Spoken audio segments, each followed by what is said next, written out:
Invasion Day panel. Today we're going to be talking about agency, what it means for us as Aboriginal people in this country, and why it's needed when it comes to self-determination. First, I'd like to acknowledge that I'm coming to you from Gadigal land, and I pay my respects to elders past and present, as well as those on the ground and on the front lines doing the work every day, especially in the lead up to Invasion Day. My name's Madeline Hayman-Reber, and I'm a proud Gomeroi woman and Communications and Partnerships Coordinator here at Children's Grounds. I'm really excited to introduce you to our three deadly panelists. We've got Uncle William Tilmouth, an Arrernte elder. He's a member of the Stolen Generations and grew up on Croker Island Mission before later returning to his community. My very own Auntie Gwenda Stanley, a Gomeroi woman, dancer, educator, and caretaker of the Aboriginal Town Embassy. And the very first Aboriginal CEO of GetUp, Larissa Baldwin, who is a Widjabul Wia-bul woman from the Bungalow Nations. I just want to invite each of you to acknowledge the country you're on as well. And anyone who has joined us, please let us know in the chat whose land you're on. We'll start with Uncle William. Thank you, Maddie. My name's William Tilmouth.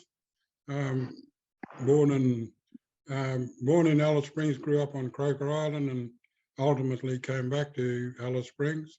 I'd like to pay tribute to the traditional owners of this country, Arrernte people, Central Arrernte.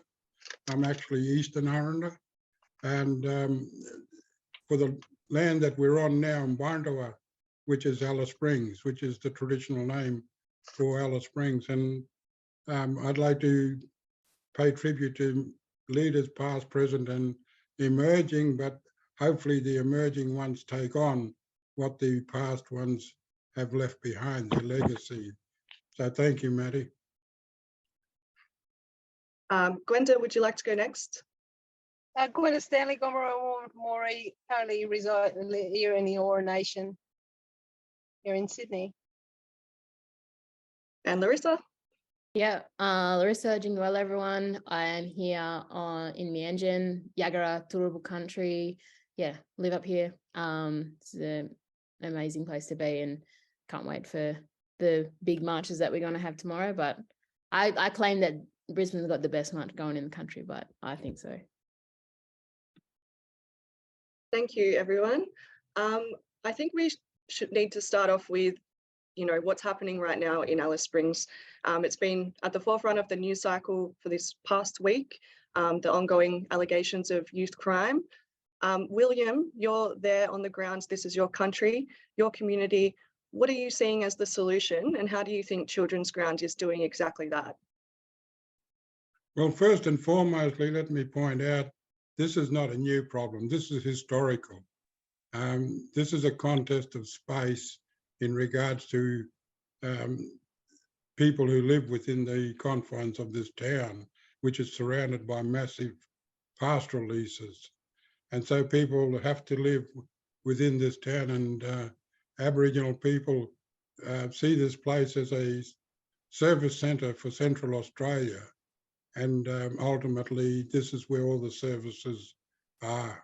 And so people do come in to do shopping. People do come into football weekends, show weekends. They do come in for to buy during Christmas, you name it. And economically, they get stuck in town. The money that they come in with, the little or no money that they do come in with, soon disappears and they become invisible once that money is spent. Ultimately, at the end of the day, there's no way of really getting back out. And so, yeah, it's forever and a day a very familiar problem.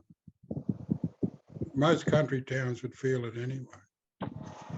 With Children's Ground is more about making you proud of who you are, learning from the old people, learning your identity, your country, your culture, your language, something that was never afforded us in the past in the systems that exist, because we were treated as not being worthy of that sort of acknowledgement in curriculum or whatever. So that's where we're working from, is the empowerment of people in able to raise their voice. And Larissa, what are your thoughts around the situation in Alice Springs as the CEO of GetUp? I think like when we see it was plastered all over the news last week, like really hysterical coverage around the town council, and not saying that there isn't a problem happening in Alice Springs. There's some issues that people have been dealing with for a long time there. So it's nothing new, but I think it has been exacerbated by a lot of things. But the idea that you have, you know, ABC coverage is just like, you know, fights and Aboriginal people falling down drunk and sleeping in the streets and that sort of stuff. And there's hysterical coverage of like, you know, the town council calling for basically a police state, like send in the army and send in this sort of stuff because this is unruly. Like I think for me, where I come to is like that type of, you know, why is that messaging out there in the media and that sort of stuff? And what does that ultimately lead to? And I think that it makes, you know, First Nations people more unsafe, who are already dealing with a lot of harm in terms of like the vigilantism that you see in regional communities, particularly against First Nations populations, and the just overt racism that happens there in the targeting of police. Police state isn't the solution. And I think that, you know, you can talk about, you know, a lot of people talking about antisocial behavior and those types of things, but like, where does this come from? So Uncle William is saying, like, you know, this is the impact of racism and that you deal with. And, you know, any black fellow that I know that, you know, goes to Alice Springs or that hasn't been there before and that sort of stuff, one of the things you come away with is just understanding like how stark and visible the racism is in that town. And so I think there's the piece of like, you can say the behavior is antisocial, but you also have to understand like, what does it mean to grow up in the territory when, you know, young blackfellas fill the youth prisons overwhelmingly? I think there was one point last year when everyone in youth prison was a young blackfella. You know, the young people are criminalized from a very early age. And so, you know, there's a lot of issues around how services are funded.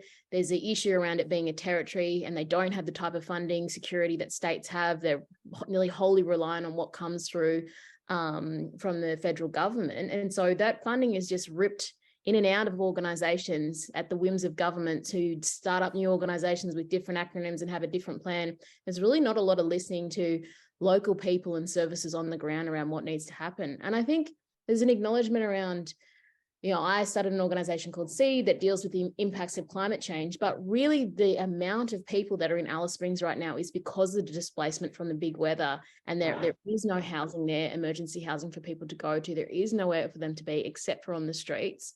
The houses where people are living with people are overcrowded, and they're more overcrowded. And like, so these remote communities have been evacuated in some places. People have been pushed into Alice Springs, and there is no services there to kind of deal with what that displacement looks like for people for long periods of time, or to, you know, support the services that are there. So I think like you know, you trust politicians like kind of as far as you can throw them, but I think it was good that the government said that they were going to listen, and that they weren't going to kind of do the knee-jerk reaction and, you know, where people were calling for more and more police. But I think that, you know, there's a piece around accountability that we need to make sure, because we know this type of hysteria and what it leads to, and, you know, how the intervention legislation rolled out. And the reality is like this behavior is a direct impact of the legislation of the NT intervention. It wasn't fit for purpose. The Stronger Futures legislation wasn't particularly any better. It was just really a new name.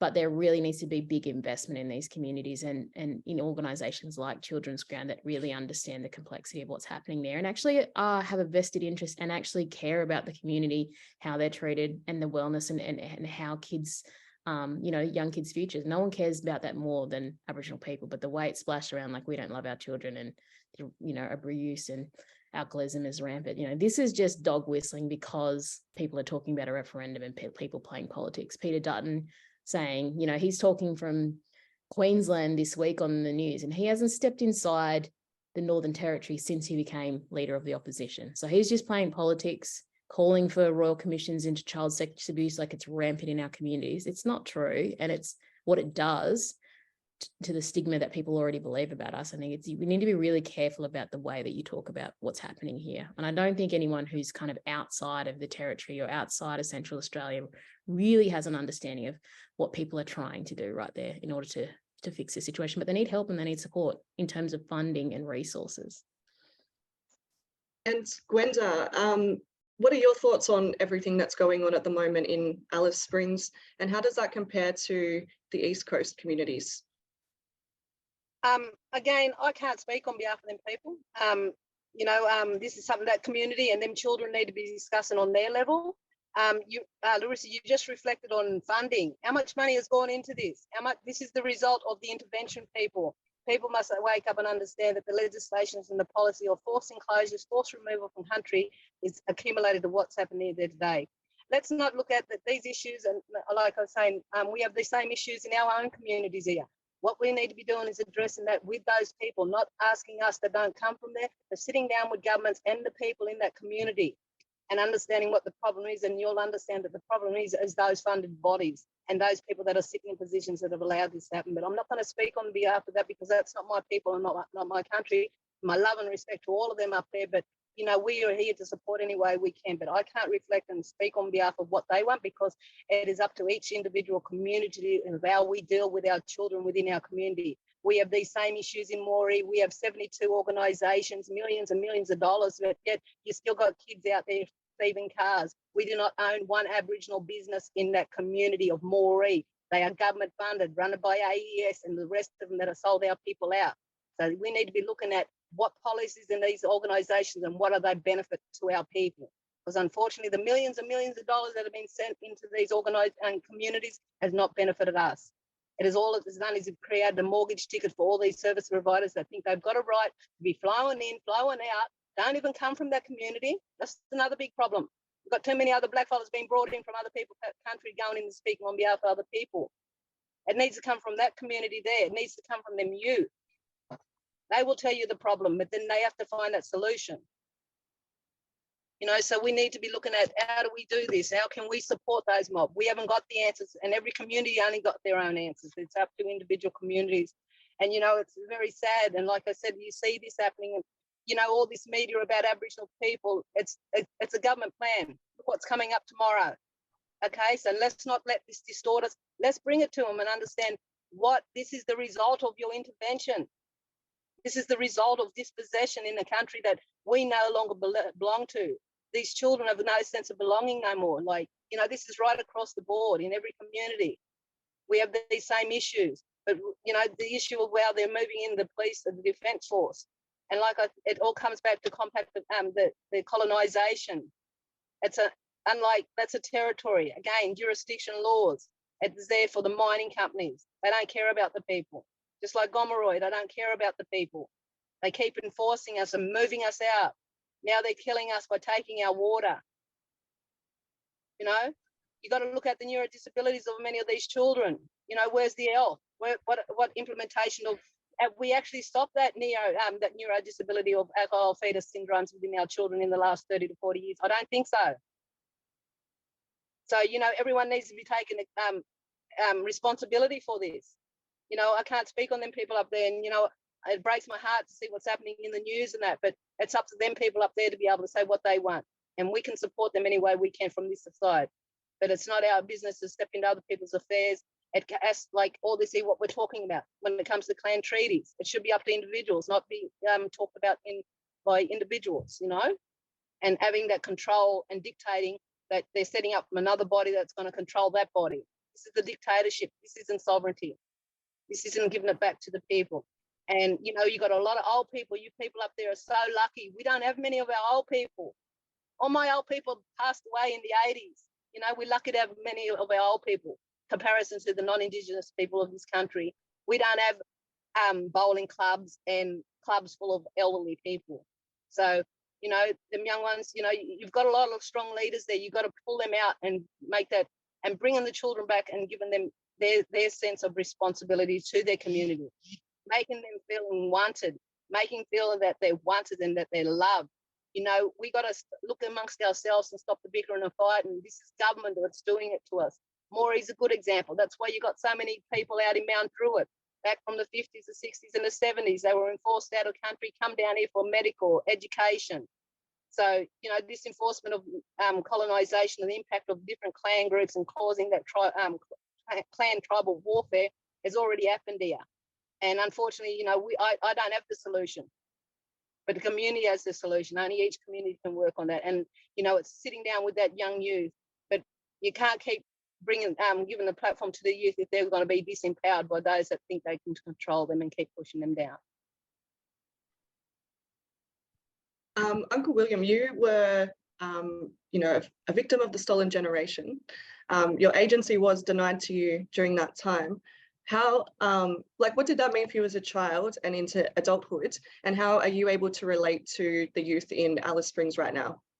Sorry, I just got to my camera off. Well, first and foremostly, I had no choice. I had someone prescribing a solution for me that they thought was best for me, and that was the welfare system. The assimilation process was in full swing, and it still is today, but it's in a lot more covert situation with the out-of-home care being as high as it is. It just standing up and saying, no, I've had enough, I'm going to talk up. I'm going to add my voice to this debate. I'm not going to sit back and be safe in my silence. I have to raise my voice. I have to speak up because life is too short not to. And at the end of the day, it's the purpose, giving people purpose and hope and belief in themselves that we at Children's Ground are endeavouring to do. It's something that turns around the statistics, the damning statistics of closing the gap, which is the same old ambulance at the bottom of the cliff situation, whereas Children's Ground is far more upstream and preventative.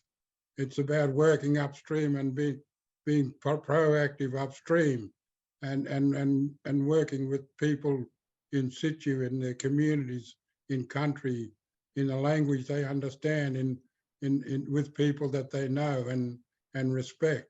So it's something that's not funded by government, and it's something that we wish government would contribute to, but they're too busy focusing on the downstream hysteria that you see coming from the behaviour of youth who are totally bored and totally, you know, without any real facilities for them to do or any purpose for them to have.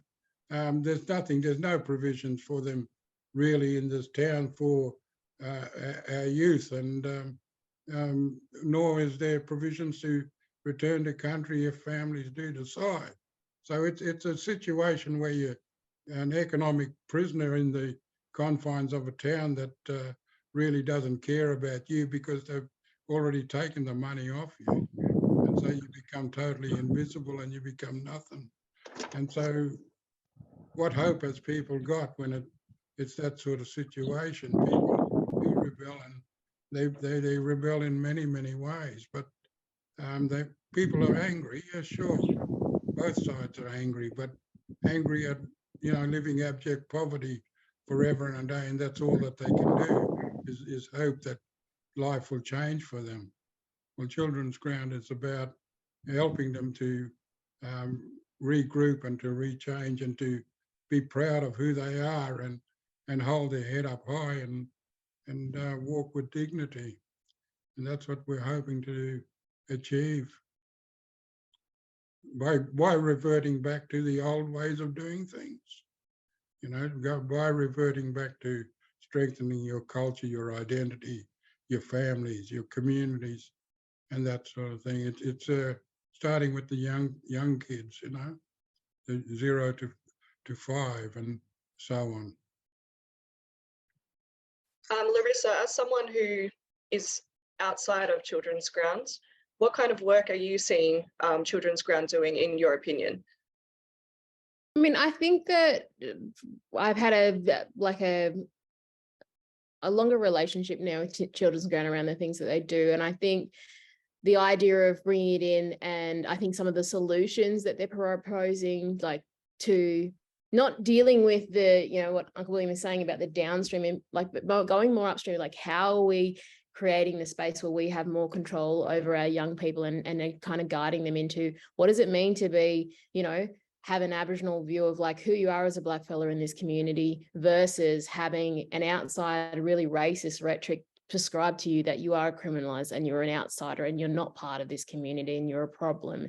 And, you know, I know there's a bunch of naughty kids and that sort of stuff, but it's the way that young people get painted with the same brush. And then when you get, you know, when you receive that sort of stuff, and I've been the recipient of that when I think all of us could speak to it, you know, growing up black in towns that are predominantly white and that sort of stuff, where you stick to hanging out with your cousins and that sort of stuff. And there isn't really a lot of services there. And I think, you know, some of the ideas around, you know, what does it mean? There are really good models working globally around what does it mean to bring young people back to country, and also do, you know, talking about what is it like language of instructions, new schooling systems and that sort of stuff. We're seeing the incredible impacts that this has globally, but we are the only, you know, kind of colonized country with a First Nations population where we don't have that schooling system. It's just a nice to have. It's kind of like an add-on if schools will have it around language and that sort of stuff, but full immersion in culture and full immersion in your role and that sort of stuff, and having those leaders there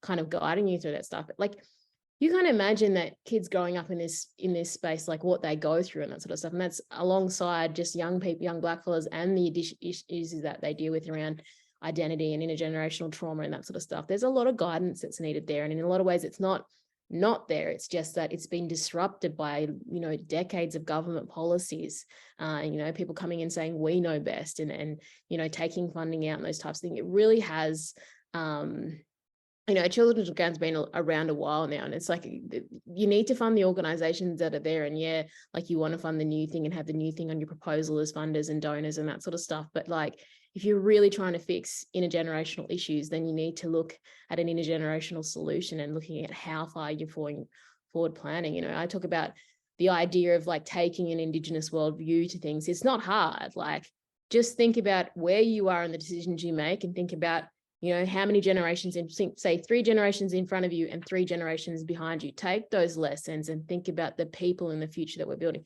That's what it means to take an Indigenous worldview. But what we deal with on a government cycle is a 3 to 4 year worldview. And that just doesn't match with the way that we think about solutions and the way we think about our future and the types of things that we're proposing. So there's a massive mismatch here in the way that governments and even, you know, like even NGOs and that sort of stuff really approach us as the problem that there needs to be a solution, versus as people with agency that have their own solutions to things. You know, even as a Black campaigner, there's a humility there that you have to learn with. You know, when I go work in other communities throughout the NT and that sort of stuff, I'm not from there. I'm working in solidarity with communities. I'm not there to say this is the solution to the thing. And I don't put myself into that position where you're telling people how to suck eggs, because I don't have it the same way that they do. It's not the same lived experience just because we're black fellas from the East Coast. Yeah, I have a lot of love and respect for black fellas wherever they are. And I want to work in campaigning and bring our resources to them. But I'm not going to, you know, we don't write funding pitches to donors saying this is what we're going to do with these communities, because first of all, that's not going to happen. They're only going to campaign on the things that they want to campaign that are deeply felt by them, and they only want to campaign on the solutions that they have. So, you know, we have the flexibility as an organization to choose who we partner with, and, you know, we don't have to worry about kind of the bigger funding bodies and that sort of stuff as well. So, you know, yeah, I just think there's a lot within that around the way that the Children's Ground operates, and kind of staying the course on the solutions that you have and not being wound up or, I guess, having that carrot dangled in front of you. Like, what do you come over here and do this thing with this, you know, government grant, and kind of been sticking to like, no, this is our way that we think we're going to create change, and sticking to it. And I think there is, you know, there's success happening there. Gwenda, you do like education and dancing on the grounds. What are some of the things that you've seen youth, you know, become more engaged when you do teach them culture? You're muted, by the way, sorry. Got to unmute. Well, let's just put it this way. I was a renegade teenager in Moree, okay? I done my own thing. You know, I'm not happy with some of the things I done. But, you know, if we were given opportunity, if we're empowered by our own community to get up and start our businesses, these kids have skills. Take notice of these skills that these children already have and develop that. Stop creating service providers, start creating businesses for these kids. I'm also advisory. I sit on the TAFE New South Wales Aboriginal Advisory Body. And as part of that, one of the things I said is that, yeah, you're qualifying our people with all these certificates but no jobs. How about now we start creating business hubs, creating these children jobs within the community? They want to smash windows, get his cousin to make the windows. He want to thieve cars, go and give him in, put him into racing. You know, these kids are very talented. Start looking at the skills and the knowledge that these children already have and start investing in businesses for these and looking at the economical sustainability for the future, helping these kids develop business plans within their own communities. It doesn't just be a black colour t-shirt or dot painting. Our kids are so talented. This generation is so talented. They have many skills. Scientists, we are doctors, physicians. Let's look outside the square of tokenistic levels of being a checkout chick or a barista course, okay? Let's start looking at things like that. You know, I've never seen one Aboriginal kid, sorry, it just cut out. So like, you know, even the Baldwin school in Moree, like, yeah, sure enough, you've been around, but what have these kids actually got? Most of these kids have ended up into the juvenile justice. They ended up into the system. You know, you look at the incarceration of Gomeroi people right from the beginning, if the deaths in custody. The majority of these people are Gomeroi people.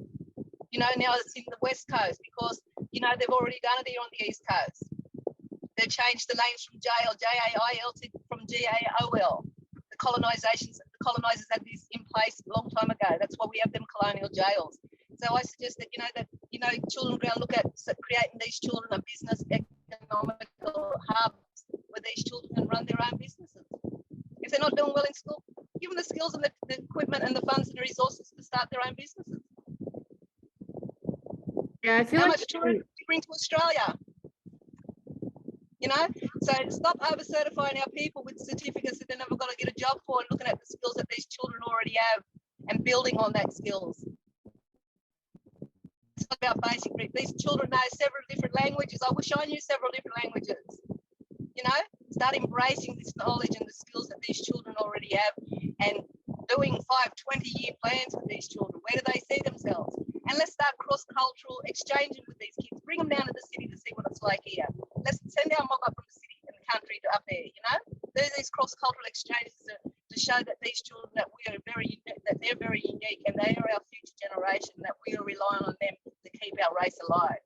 You know, so we need to look at the economical independence and sustainability for the future, not only in businesses, but also the food bowl, okay? You got no hunting ground no more. We've got no bush tucker no more. You know, we're not eating from the land. All this annihilation of food, genetic annihilation of the food intake of our people. So we need to be looking at, you know, this is how You're muted again. I think you must have tapped it. just on another note, just when Maddie, I'm not actually the caretaker, one of the representatives of the embassy. Murray Julko and Niagara are the caretakers, but we're also representatives, just to clarify that as well, you know. And we do have many different nations, but, you know, I've been the main one, I suppose, and been for that family. But like I said, I'm an historian, dance, incursion. I've seen this in places right across New South Wales. I speak from my own family's feedback from communities. You know, you can look at places like Tamworth, Wagga Wagga, and all these, and Mount Druitt, even the community. We did not have any Aboriginal owned businesses. We have service providers. So that says a lot. You know, when are we going to stop being a commodity and a mortgage meal ticket for the rest of these service providers? Give these kids businesses, create their businesses, help them develop business plans.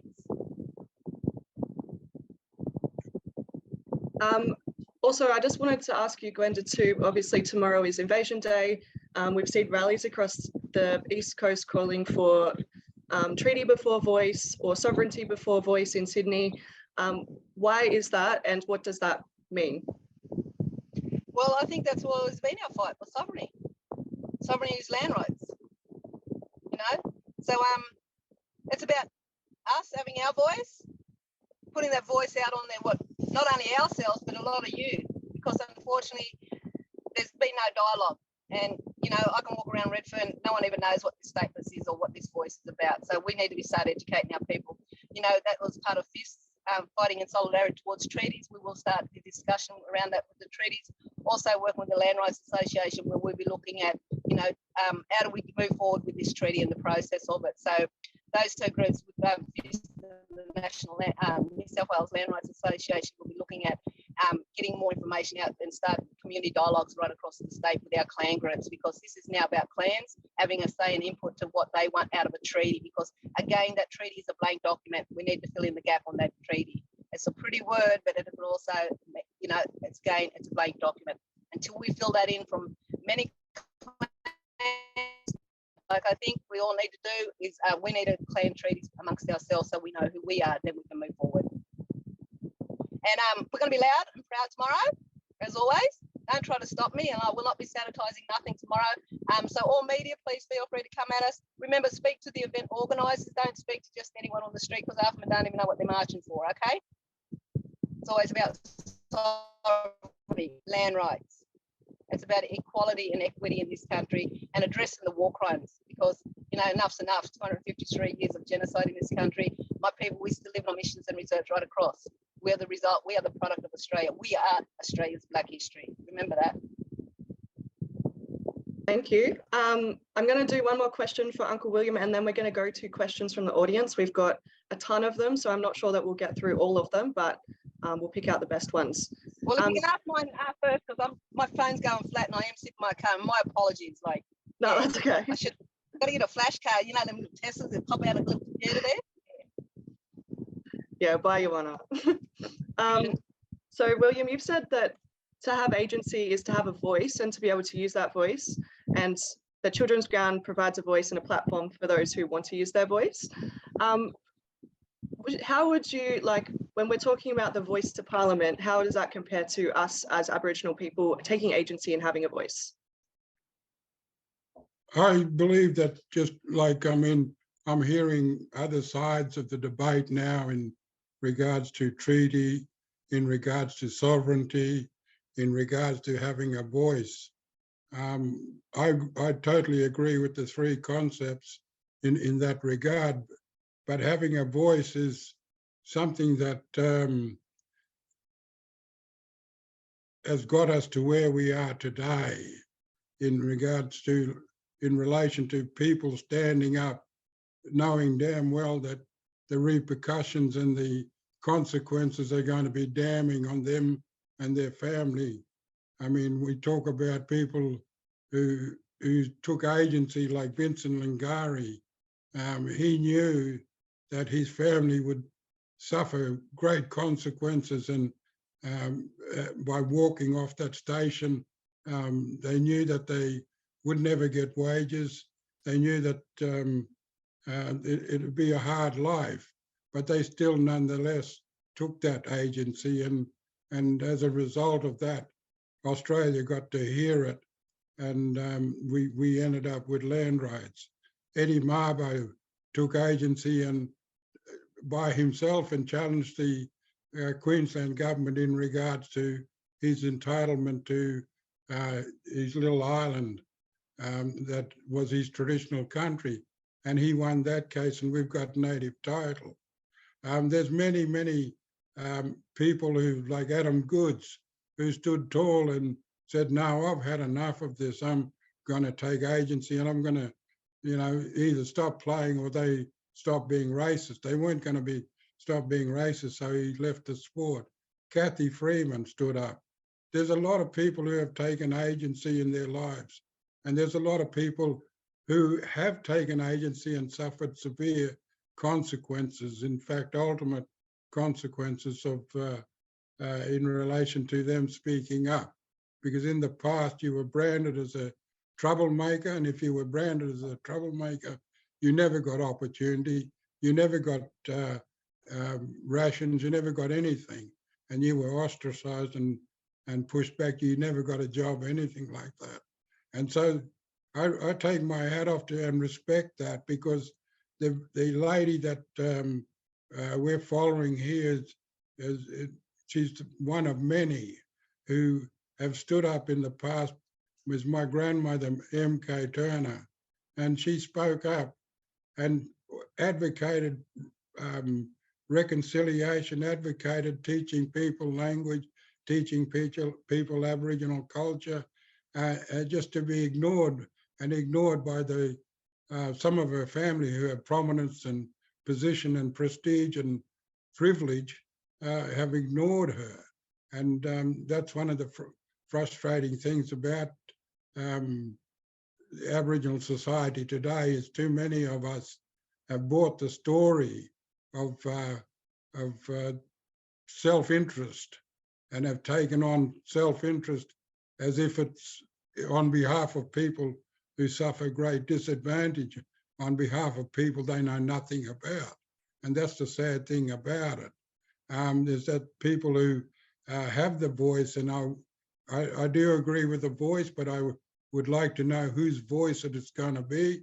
Is it going to be able to talk for the people who suffer the greatest disadvantage? Is it going to be for the people who make up those damning statistics? Is it going to be able to take on Aboriginal owned and owned initiatives like Children's Ground? The system doesn't cater for us, because you know, like in most cultures, you have people telling their children their language, how to cook their food, where they come from, who they are. That's not afforded to Aboriginal people. That's not afforded in the system to allow us to be who we want to be. And as a result of that, we are forced into taking on a Western style education, working in a Western style organisation, and having snow-covered mountains, if I want to call them that, all over the place, full of white people, but only a few Aboriginal people at the top. That's all it is, one black raisin that's sitting at the top, and all the rest is snow. And then at the bottom, you have the disadvantaged, the poor, and the deprived and underprivileged people. And to me, that's not the solution, and I don't want more of the same. I want Aboriginal people at the top of the mountain, not halfway down the bottom, or just one or two at the top. That's tokenism. And in our case, there are many organisations like that, and we become an town full of the tail wagging the dog, as opposed to the dog wagging the tail. So it's sad to see, and it's something that we totally oppose, but having ownership and having control and having agency has lifted us to where we are today. And it's the strength of those old people that we still have, and luckily we still have, and it's that culture, that identity, that language, that law, that land, that we hope that kids can learn from, and then springboard into mainstream or whatever they endeavour to do. Have the confidence and the wherewithal and ability to know who they are. And that's something that I find enlightening, because its assimilation left us asking the question, who the hell am I? And we don't want that anymore. We don't want the same old, same old. And it's going to be hard for government, Parliament to legislate to accommodate those very needs. But at the end of the day, if the voice is going to be of value, then it needs that. But I also subscribe to treaty, and I also subscribe to sovereignty, because we are both, and we need it all. It's high time Australia stood up and did the right thing.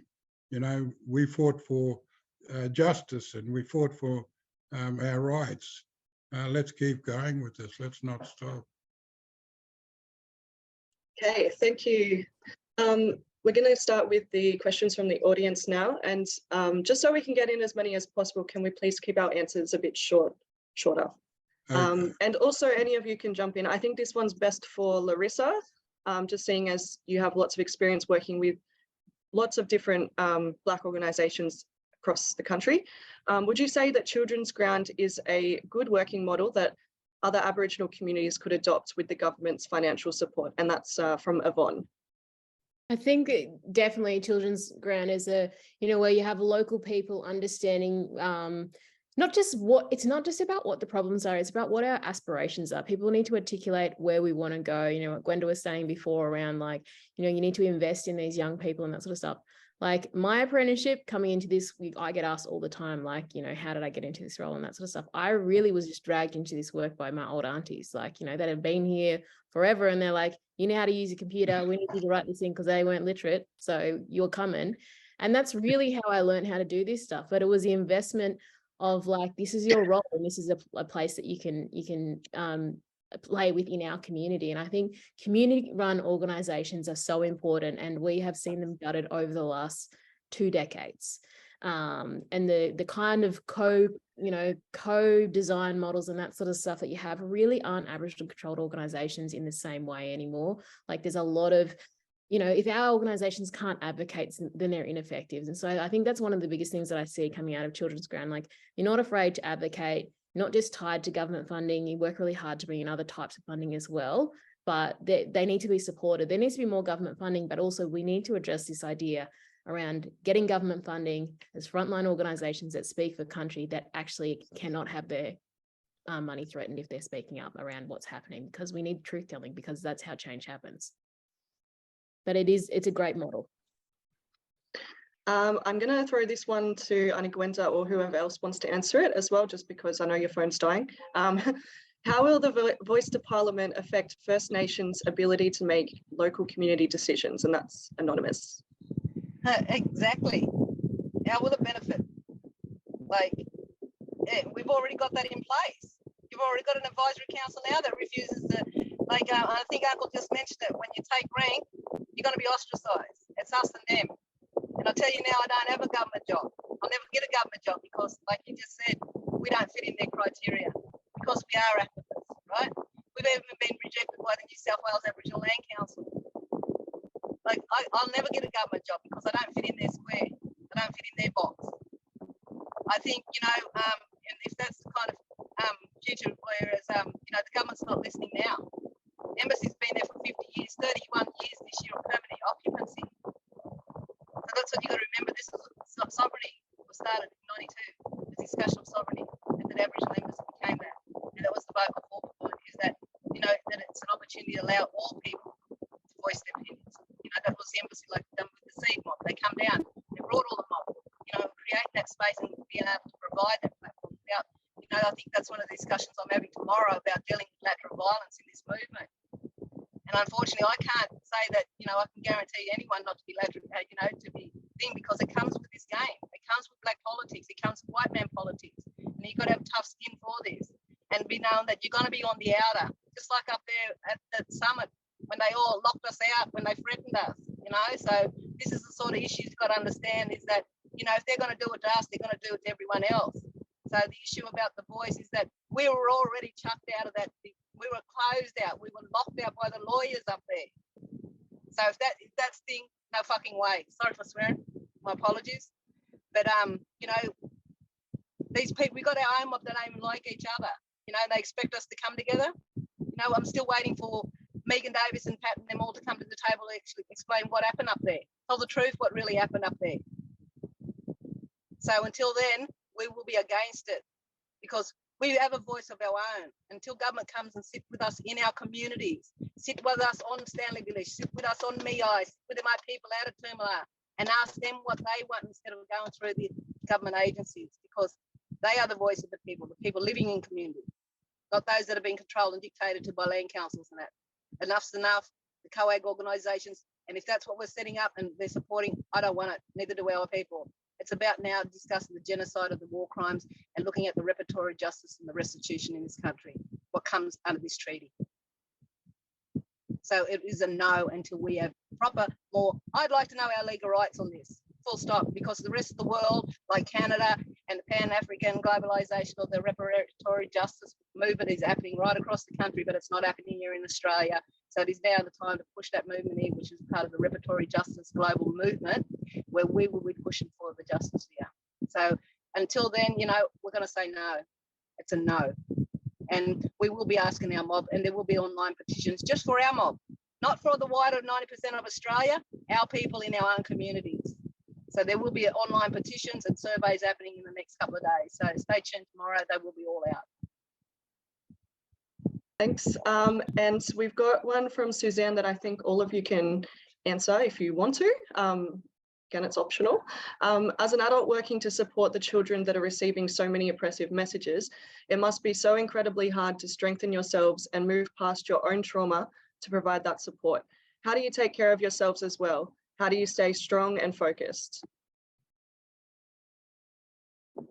How do we stay strong? Is this for everyone? Or? Yeah, I think all of you can answer this if you want to.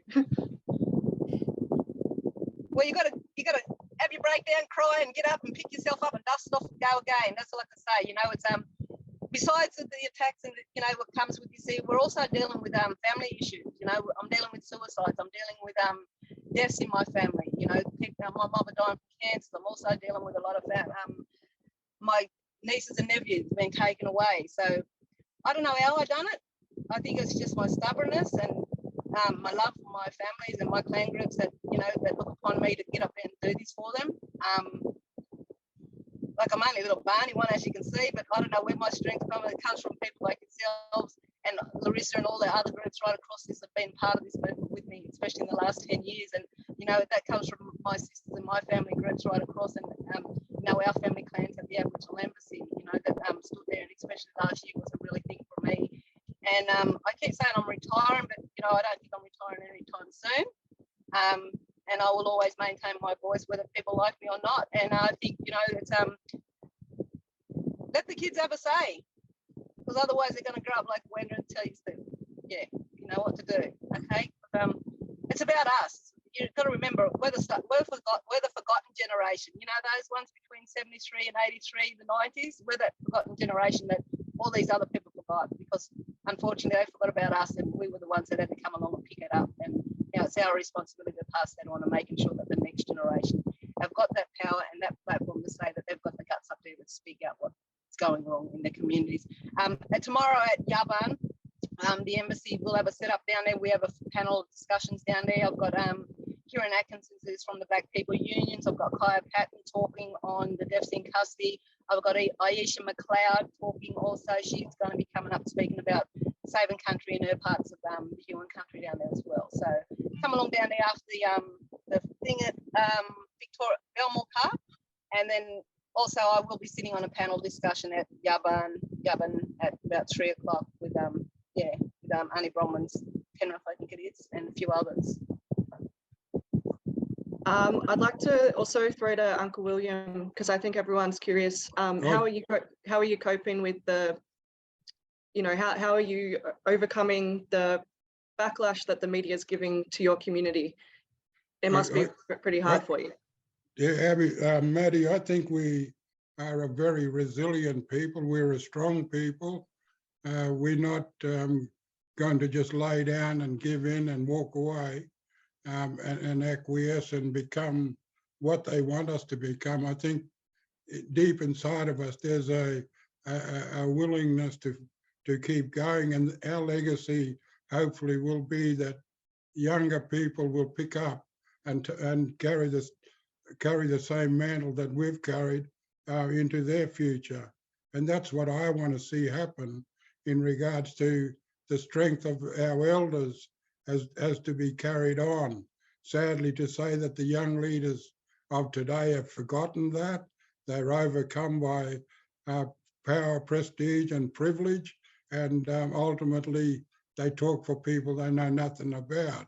So, you know, it's high time that, and I totally agree that it has to come from the community. Each and every community has to have a position, and it might be slightly different from the next community, but so be it.